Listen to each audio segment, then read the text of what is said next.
From Pacifica, this is Democracy Now! And so, it is time to roll back the surveillance state. It is time to restore the Fourth Amendment. It is time to repeal the Patriot Act. It is time to repeal the FISA Amendments Act. It is time that the United States government stops watching us. Stop watching us. As former whistleblowers and privacy activists rally in Washington, international outrage over National Security Agency spying continues to grow. Germany and French lawmakers are in Washington today to voice their concerns, while a Spanish newspaper reveals the NSA recently tracked over 60 million calls in Spain in the space of a month. Journalist Glenn Greenwald co-wrote the latest piece and first broke the story about Edward Snowden. He'll join us today. Then the nation's biggest bank, J.P. Chase, reaches a $13 billion settlement with the Justice Department. It's the biggest settlement ever paid by a bank, but some say it doesn't go far enough. We'll speak with financial journalist Eve Smith, editor of Naked Capitalism. All that and more coming up.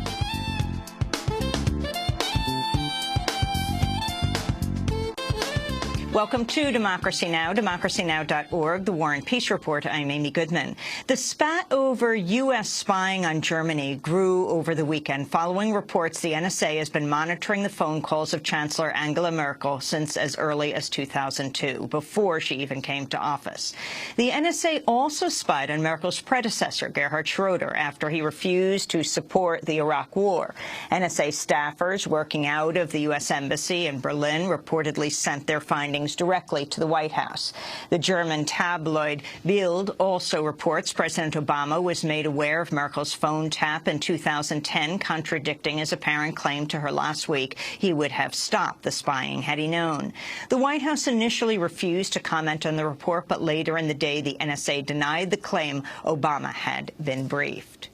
In another new disclosure, the Spanish newspaper El Mundo reports today the NSA tracked over 60 million calls in Spain last year over the course of a month. The U.S. ambassador to Spain, James Costos, has been summoned to the Spanish Foreign Ministry today in response. A delegation of German and French lawmakers are now in Washington to press for answers on the allegations of U.S. spying in their home countries. On Friday, State Department spokesperson Jen Psaki acknowledged U.S. surveillance has damaged foreign relations and is now under review. The President has directed the government to review our surveillance capabilities, including with respect to our foreign partners. We want to ensure we're collecting information because we need it and not just because we can. There's no question that the disclosure of classified information has posed a moment of tension with some of our allies. We're having discussions with those allies. Thousands of people marched in Washington, D.C. Saturday in a protest against government surveillance. Stop Watching Us rally against mass surveillance was organized by a coalition of more than 100 groups, companies, and public figures. Organizers say the protest was the largest to date against government surveillance since Edward Snowden's disclosures became public in June.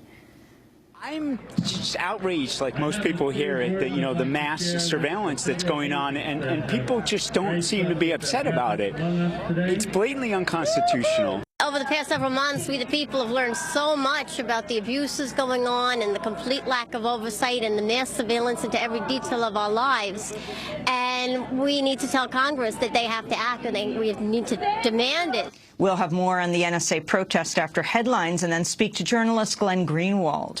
Syria's submitted a formal declaration of its chemical weapons arsenal and the plans it has in place to destroy it. The Organization for Prohibition of Chemical Weapons says it received the briefing 3 days ahead of schedule and will respond next month.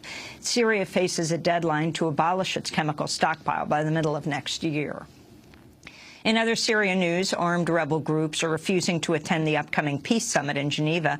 In a joint statement, 19 opposition factions said negotiating with the regime of Bashar al-Assad would amount to an act of treason. The UN Arab League envoy to Syria, Lakhdar Brahimi, is visiting Damascus today in a bid to drum up support for the Geneva talks. In an interview ahead of his trip, Brahimi called for the inclusion of Iran in negotiations. The UN Secretary General, as well as the Arab League Secretary General, and also me, we all believe that the participation of Iran in the Geneva Conference is natural and is necessary as well as fruitful. So we are hopeful that this invitation is made to Iran.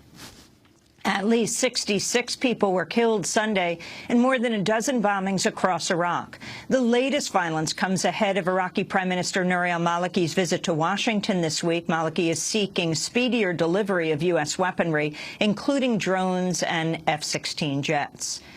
The Obama administration is asking Congress to hold off on new sanctions against Iran. At a White House meeting, top officials asked for the continued delay of a Senate Banking Committee measure targeting Iranian oil. The administration wants to stall the new sanctions pending the outcome of ongoing talks over Iran's nuclear program. In an interview with Voice of America, the lead U.S. negotiator on Iran, Under Secretary of State Wendy Sherman, said she expects Congress to back a sanctions pause. We think that this is a time for a pause to see if these negotiations can gain traction. The Congress has its prerogatives. We don't get to control Congress, but we are having very serious discussions. We work as partners with Congress. I think they've been very effective partners as we've tried to approach this negotiation. We need them to continue to be effective partners to reach a successful conclusion, and I have trust that they will be. A new round of talks is set for next month in Geneva. Despite the White House call, both Democratic and Republican lawmakers have expressed support for holding a sanctions vote by the end of the week. Women's rights activists in Saudi Arabia took to the road over the weekend in defiance of the nation's ban on female drivers. It was the latest action in a multi-year campaign in which Saudi women openly flout the ban and upload video of themselves behind the wheel. Organizers say some participants were intimidated into staying home after warnings from the Saudi Interior Ministry. Thousands of people marched in Moscow Sunday in a call for the release of activists detained in an opposition rally last year. More than 24 critics of Russian President Vladimir Putin have been kept behind bars over their roles in a protest that turned violent on the eve of Putin's inauguration. The Colombian rebel group FARC has freed a former U.S. Marine held in captivity since June. Kevin Scott Sute was seized while trekking through the Colombian jungle on a solo backpacking trip. Demolition has begun in Newtown, Connecticut's Sandy Hook Elementary School, site of last year's gun rampage that left 20 children and 6 adults dead. Newtown officials say they intend to complete the demolition before the massacre's first anniversary in December. In one of the latest deadly shootings nationwide, 5 people died in Phoenix over the weekend after a gunman shot 4 members of his family, then turned the gun on himself. President Obama appeared at a Brooklyn, New York high school Friday to promote federal spending on education. Obama called funding for schools and infrastructure an obvious priority for the next budget. A budget that cuts what we don't need, closes wasteful tax loopholes that don't create jobs, freeing up resources to invest in the things that actually do help us grow, things like education and scientific research and infrastructure, roads, bridges, airports. This should not be an ideological exercise. We should use some common sense. What's going to help us grow? What's going to create jobs? What is going to expand our middle class? What's going to give more opportunity to young people? Those are the things we should be putting money into. Internal records show North Dakota has kept silent on scores of oil spills over the past 2 years. According to the Associated Press, North Dakota has recorded nearly 300 oil spills since January 2012, but none have been publicly disclosed. It took 11 days before North Dakota just recently announced the Tesoro oil spill that dumped more than 20,000 barrels of crude. North Dakota is the nation's second largest oil producer with over 17,500 miles of pipelines. And the musician Lou Reed has died. A legend of the New York rock scene, Reed co-founded the Velvet Underground before going on to a prolific solo career. In his later years, he took part in civil and environmental activism along with his wife, the musician and artist Laurie Anderson. In one of his final public appearances last month, Reed discussed the power of music to effect change. There's only one great occupation that can change the world. That's real rock and roll. I believe to the bottom of my heart, the last cell that rock and roll can change everything. And I'm a graduate of Warhol University, and I believe in the power of punk. To this day, I want to blow it up. Thank you.